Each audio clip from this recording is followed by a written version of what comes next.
4-year-old Paul Franklin scraped his knee at the beach, and weeks later, after a trip to the emergency room, he got a new pet. A pet sea snail that was living inside of him. It is simultaneously terrifying and adorable.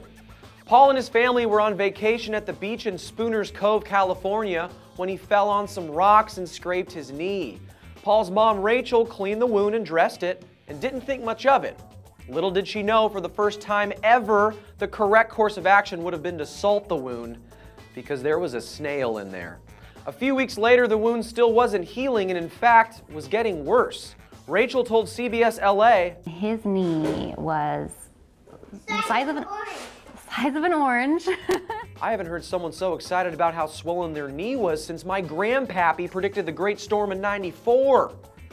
So Rachel took him to the hospital. The doctors at urgent care worried that Paul might have a staph infection, prescribed antibiotics, and sent Paul on his way, somehow ignoring that there was a tiny sea snail living inside of the 4-year-old's knee.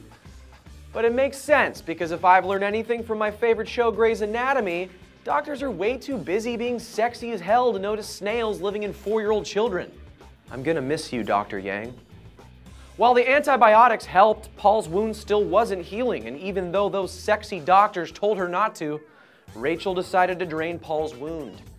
And that's when things got out of control. What looked like a tiny rock popped out of her son's knee, and upon further inspection, that rock was a tiny sea snail.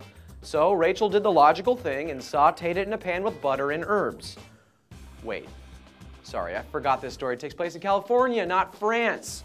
It's still unclear how the snail got into Paul's leg, and Rachel is looking for marine biologists to give her the answer. The snail is now named Turbo and lives in a tank with Paul's other pet, a fish named Dory, which, come on, is adorable.